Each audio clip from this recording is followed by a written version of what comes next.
KSRTC Airavata bus ಕಾರಿಗೆ ಡಿಕ್ಕಿಯಾಗಿ 4 ಸ್ಥಳದಲ್ಲೇ ಸಾವನ್ನಪ್ಪಿರುವ ಘಟನೆ ಬೆಂಗಳೂರು ಮೈಸೂರು ಎಕ್ಸ್‌ಪ್ರೆಸ್ ಹೈವೇಯಲ್ಲಿ ನಡೆದಿದೆ. ಅಪಘಾತದಲ್ಲಿ ನಿವೃತ್ತ ಎಇ ಸತ್ಯಾನಂದ ರಾಜೆ ಅರಸ್, ನಿಶ್ಚಿತ ಸುವೇಧಿನಿ ರಾಣಿ ಹಾಗೂ ಚಂದ್ರು ಎಂಬಾತ ಒಂದೇ ಕುಟುಂಬದ 4 ಸಾವಿಗೀಡಾಗಿದ್ದಾರೆ.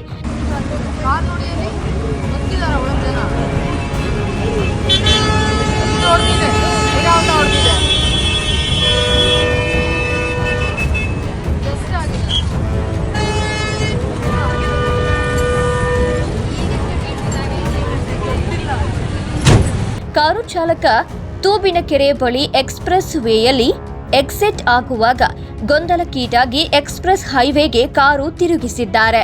ಈ ವೇಳೆ ಹಿಂದಿನಿಂದ ವೇಗವಾಗಿ ಬಂದ ಕೆಎಸ್ಆರ್ಟಿಸಿ ಐರಾವತ್ ಬಸ್ ಕಾರಿಗೆ ಡಿಕ್ಕಿಯಾಗಿದ್ದು, ಕಾರಿನಲ್ಲಿದ್ದ 4 ಸ್ಥಳದಲ್ಲೇ ಮೃತಪಟ್ಟಿದ್ದಾರೆ. ಸ್ಥಳಕ್ಕೆ ಮಂಡ್ಯ ಗ್ರಾಮಾಂತರ ಪೊಲೀಸ್ ಠಾಣೆಯ ಪೊಲೀಸರು ತೆರಳಿದ್ದು ಮುಂದಿನ ಕ್ರಮ ಕೈಗೊಂಡಿದ್ದಾರೆ.